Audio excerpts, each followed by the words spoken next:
नमस्ते. सरकारी कंपनीची स्थापना कंपनी कायदा 2013 नुसार झालेली आहे. ज्या कंपनीच्या वसूल भागभांडवलापैकी कमीत कमी 51% भागभांडवल केंद्र सरकार किंवा कोणतेही राज्य सरकार आणि एक किंवा अनेक राज्य सरकारने मिळून गुंतवलेली असते, अशा कंपनीला सरकारी कंपनी असे म्हणतात. यामध्ये भारत हेवी इलेक्ट्रिकल्स म्हणजे BHEL, हिंदुस्तान मशीन टूल्स म्हणजे HMT आणि national thermal power corporation NTPC ह्या ज्या कंपन्या आहेत ह्या सर्व सरकारी कंपन्या आहेत. आता ह्या सरकारी कंपनीची वैशिष्ट्ये कोणते कोणती आहेत ते बघूया. याची वैशिष्ट्ये बघा. कंपनी कायद्यानुसार नोंदणी व स्थापना सरकारच्या वरिष्ठ प्रशासकीय निर्णय प्रक्रियेतून व कृतीमधून सरकारी कंपनी अस्तित्वात येत असतात. सरकारी कंपनीची स्थापना व नोंदणी भारतीय कंपनी कायदा 2013 नुसार झालेली आहे.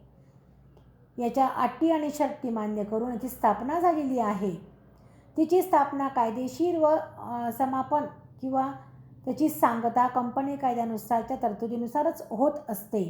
परंतु केंद्र सरकारच्या निर्देशनानुसार कंपनी कायद्यातील काही तरतुदी त्याला लागू होत नाही.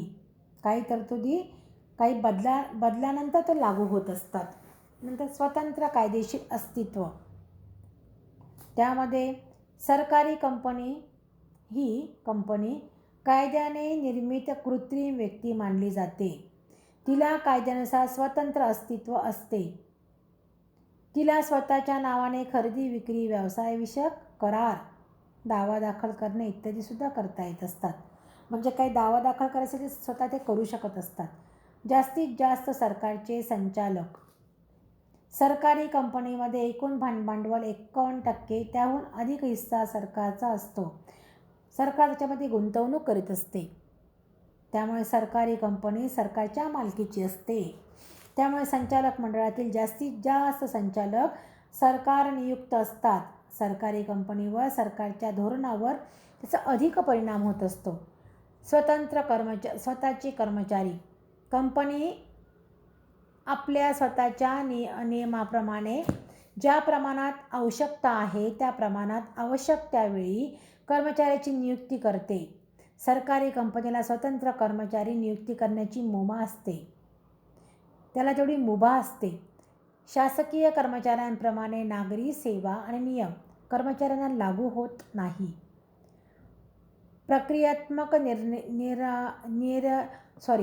प्रक्रियात्मक नियंत्रणापासून मुक्त.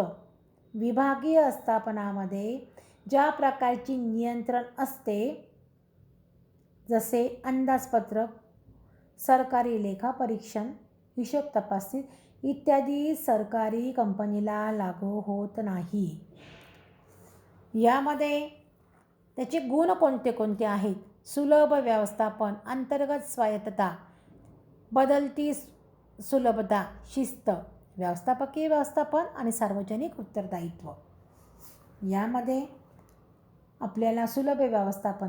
सरकारी कंपनीची स्थापना सरकारच्या प्रशासकीय निर्णयानुसार होत असते. म्हणजे सरकारच्या नियंत्रणाखाली सर्व कारभार चालू असतो. सरकारच्या विशिष्ट क्षेत्रामध्ये स्थापन करण्याच्या विशिष्ट कंपनीचे रूपांतर करण्याचे निर्णय घेतला जात असतो आणि पुढील स्थापना प्रक्रिया ही कायद्याच्या तरतुदीनुसार सहज पूर्ण होते.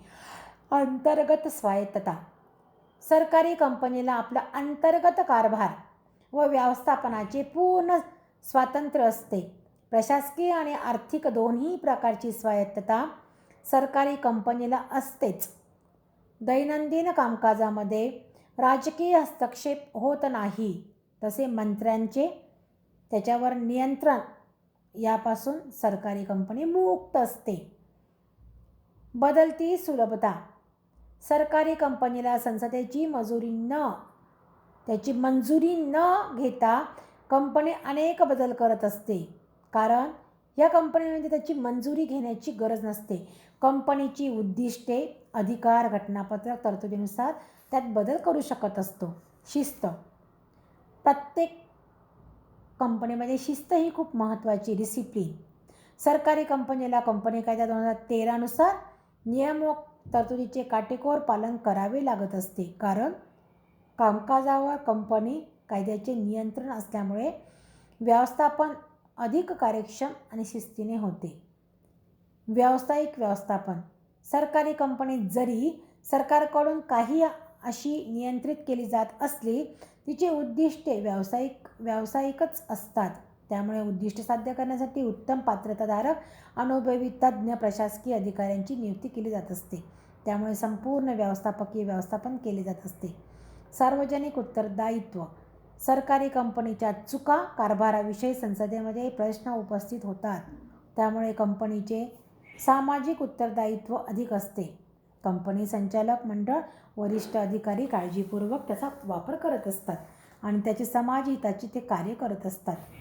नंतर आहे सरकारी कंपन्यांचे दोष. स्वायत्तता केवळ नावापुरतीच. प्रदर्शनाची भीती. तज्ज्ञ प्रतिनिधीचा अभाव. व्यावसायिक दृष्टिकोनाचा अभाव. बघा, स्वायत्तता केवळ नावापुरतीच. कंपनीचे अस्तित्व स्वायत्तता ही नावापुरती कागदपत्रीच असते.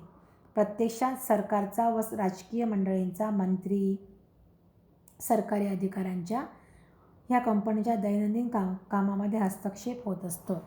नाही म्हटलं तरी मंत्री, मोठे अधिकारी यात हस्तक्षेप करीत असतात. प्रदर्शनाची भीती. सरकारी कंपनीचा हिशोब, अन्य संबंधित कागदपत्रे संसदेमधील विविध मंडळामध्ये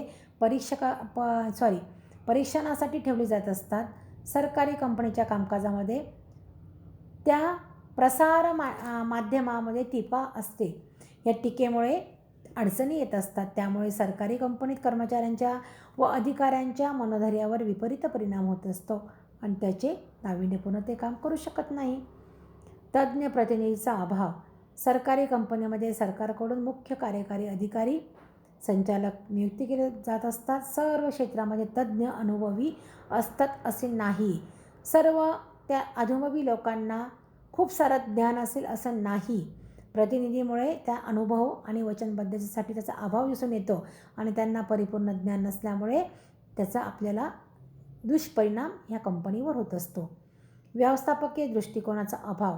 सरकारी कंपनीची उद्दिष्टे सामाजिक हित, कल्याण त्या दृष्टीने निश्चित केलेली असतात. नफा हा त्याचा मुख्य हेतू नसतो. तर ग्राहकांना कमीत कमी किमतीत सेवा पुरवणे, ग्राहकांना कमीत कमी किमतीत वस्तू पुरवणे, म्हणजे ग्राहकांच्या त्या वस्तूंचा सेवा देण्याचा दर हा कमीत कमी असणे हा याचा हेतू असतो.